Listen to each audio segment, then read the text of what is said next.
Good morning, students. Today we are going to learn the first poem, The Road Not Taken. This poem is about making choices in our lives, which is like choosing one path and not taking another.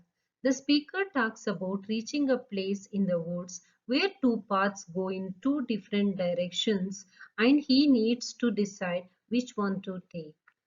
For example, in our lives also, after completion of our second PO, we'll be in a confusion so whether to go for engineering or medical or any other streams. So now let us learn the poem in detail.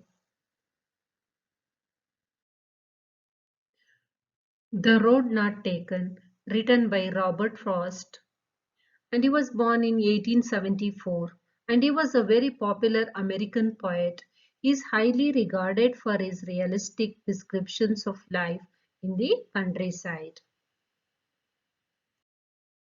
The road not taken. Two roads diverged in a yellow woods, and sorry, I could not travel both. And be one traveller, long I stood, and looked down one as far as I could, to where it bent in the undergrowth. Now let us learn. The poet says that in a jungle there were two roads. Both roads go in different directions. As the poet has used the term yellow wood means it seems that the leaves have turned lifeless and yellow depicting autumn. So you might have seen in autumn, right? The poet feels sorry because he alone cannot travel on both roads. The roads could symbolize two choices in life, and the poet is finding it difficult to make a choice. So, he, being a traveler, stood there for a long time, determining which way to continue traveling. As he was thinking, he noticed that one of the roads bent in the trees and shrubs and finally disappeared. We'll move on to the second stanza. Then took the other, as just as fair, and having perhaps the better claim, because it was grassy and wanted wear, though as far that the passing there had owned them really about the same. But when he started travelling in it, and he found that the travellers have passed through this road just as much as other. We can observe how the poet quickly goes back to his statement. First, he says this road is untraveled. Then, as he walks, finds it equally traveled. Both the roads are same. Also, the poet says that the path wanted to wear. A path cannot have desire or want to wear. Only humans have want. Thus, the poetic device, the personification is used here.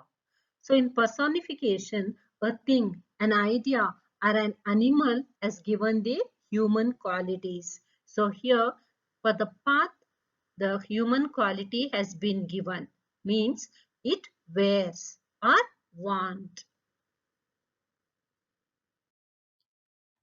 We'll move on to the third stanza. And both that morning equally lay in leaves no step had trodden black. Oh, I kept the first for another day, at knowing how way leads on the way. I doubted if I should ever come back. Okay, the poet says that both the roads were covered with leaves that morning. And perhaps that morning he was the first to travel on the road, and as the leaves fallen on the road had not turned black by the steps of other travelers.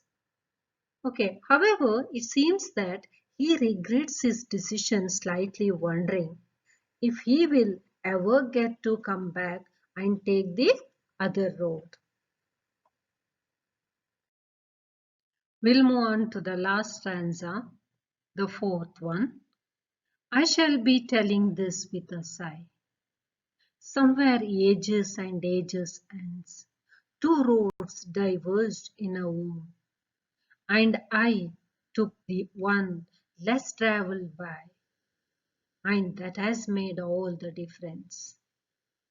Here the poet says, years from now, somewhere in the future, the poet feels that he will look back and then decide whether the choice he made was the correct one or not. This may be indicating that making a choice out of two objects is responsible for our future, and that makes all the difference. Now, at the end, he comes to the conclusion that the choice may bring us right or wrong. He will be telling about his choice with a sigh. Sigh means sigh is releasing a deep breath expressing happiness, relief, sadness, etc. So, at the last, we can conclude that if the choice proves out to be right, it will be a sigh of happiness. Suppose if the choice proves to be wrong, it will be a sigh of disappointment. So, by this, we'll stop the poem.